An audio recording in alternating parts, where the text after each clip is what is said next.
इयत्ता 7वी विषय भूगोल पाठ 3 भरती ओहोटी स्वाध्याय प्रश्न पहिला आहे जोड्या लावून साखळी बनवा. अ गट ब गट आणि क गटाच्या जोड्या आहेत. त्याचं उत्तर असेल मित्रांनो, एक लाटा वारा भूकंप व ज्वालामुखीमुळेही निर्माण होतात. 2 केंद्रोत्सारी प्रेरणा पृथ्वीचे परिवलन वस्तू बाहेरच्या दिशेने फेकली जाते. 3 गुरुत्वीय बल चंद्र सूर्य व पृथ्वीच्या मध्याच्या दिशेने कार्य करते. 4 उधाणाची भरती अमावस्या सर्वात मोठी भरती त्या दिवशी असते. 5 भांगाची भरती अष्टमी चंद्र व सूर्य यांच्या प्रेरणा वेगळ्या दिशेने कार्य करतात. प्रश्न दुसरा आहे भौगोलिक कारणे सांगा. 1 भरती ओहोटीवर सूर्यापेक्षा चंद्राचा जास्त परिणाम होतो. उत्तर चंद्र हा पृथ्वीच्या सूर्यापेक्षा अधिक जवळ आहे. त्यामुळे चंद्राचे गुरुत्वाकर्षण बल पृथ्वीवरील पाण्यावर अधिक प्रभाव टाकते. म्हणून भरती ओहोटीवर सूर्यापेक्षा चंद्राचा जास्त परिणाम होतो. 2 काही ठिकाणी किनाऱ्याजवळील सखल प्रदेश खाजणाचा किंवा दलदलीचा बनतो. उत्तर भरतीच्या वेळी समुद्राचे पाणी किनाऱ्याजवळील सखल भागात शिरते व ओहोटीच्या वेळी काही पाणी तेथेच साचून राहते. त्यामुळे ते भाग खाजणाचे किंवा दलदलीचे बनतात. 3 ओहोटीच्या ठिकाणाच्या विरुद्ध रेखावृत्तावर देखील ओहोटीच येते. उत्तर पृथ्वीवरील समुद्राच्या पाण्यावर चंद्राच्या गुरुत्वाकर्षणाचा परिणाम होतो. ज्या ठिकाणी ओहोटी येते त्याच्या विरुद्ध बाजूसही पाण्याचे संतुलन बदलते. त्यामुळे त्या विरुद्ध रेखावृत्तावर देखील ओहोटी येते. प्रश्न तिसरा आहे थोडक्यात उत्तरे लिहा. 1 जर सकाळी 7 वाजता भरती आली तर त्या दिवसातील पुढील ओहोटी व भरतीच्या वेळा कोणत्या ते लिहा. उत्तर भरतीनंतर साधारण 6 तास 12 मिनिटांनी ओहोटी येते आणि त्यानंतर पुन्हा 6 तास 12 मिनिटांनी भरती येते. म्हणून पुढील भरती दुपारी 1 वाजून 12 मिनिटांनी येईल आणि पुढील भरती रात्री 7 वाजून 24 मिनिटांनी. 2 ज्यावेळी मुंबई 73° पूर्व रेखावृत्त येथे गुरुवारी दुपारी 1 वाजता भरती असेल त्यावेळी दुसऱ्या कोणत्या रेखावृत्तावर भरती असेल ते सहकारण सांगा. उत्तर पृथ्वीच्या विरुद्ध बाजूसही त्याच वेळी भरती निर्माण होते. कारण चंद्र व सूर्य यांच्या गुरुत्वाकर्षणामुळे पृथ्वीच्या दोन्ही बाजूंना पाण्याचा उभार तयार होतो. म्हणून मुंबई 73° पूर्व च्या विरुद्ध 107° पश्चिम रेखावृत्तावरही त्याच वेळी भरती असेल.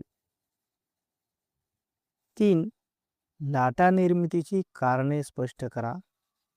उत्तर समुद्रावरील वाऱ्यामुळे लाटा निर्माण होतात.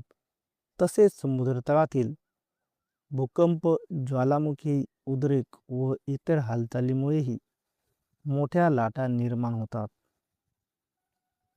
प्रश्न चौथा आहे पुढील बाबींचा भरती ओहोटीशी कसा संबंध असेल ते लिहा.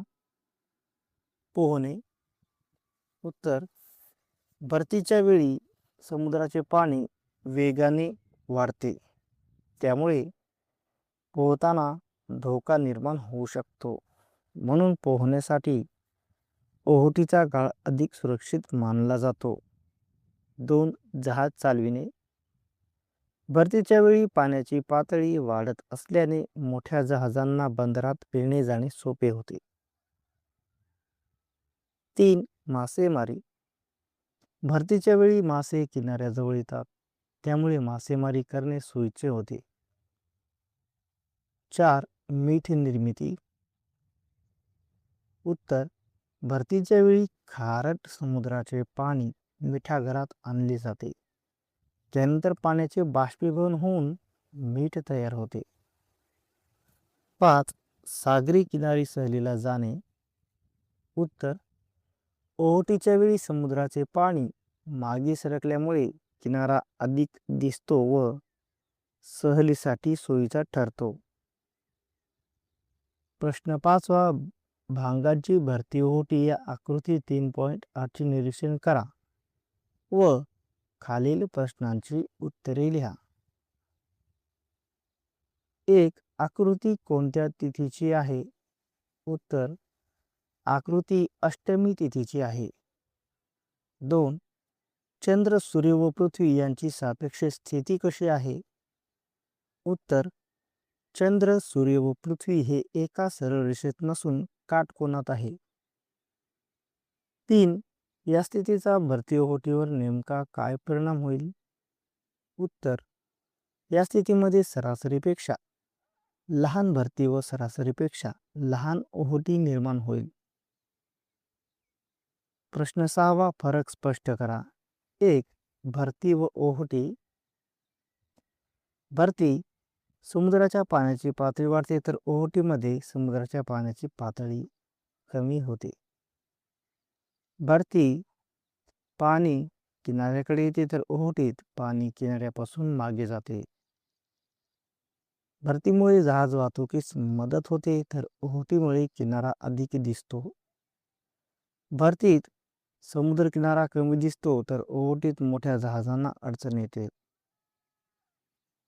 2. लाट आणि त्सुनामी लाट. लाट वाऱ्यामुळे निर्माण होते तर त्सुनामी लाट भूकंप किंवा ज्वालामुखीमुळे निर्माण होते. लाट आकाराने लहान असते तर त्सुनामी लाट आकाराने खूप मोठी असते.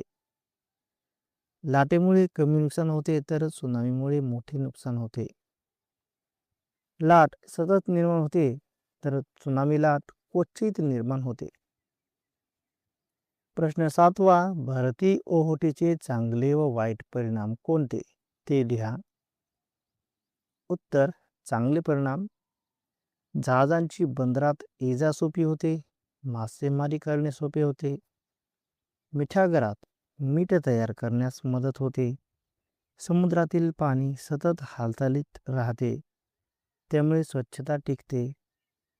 वाईट परिणाम, मोठ्या भरतीमुळे किनारी भागात पूर येऊ शकतो, सखल भागात पाणी शिरून नुकसान होते, किनारी वस्त्यांना धोका निर्माण होतो, जोरदार लाटामुळे किनारा खचू शकतो.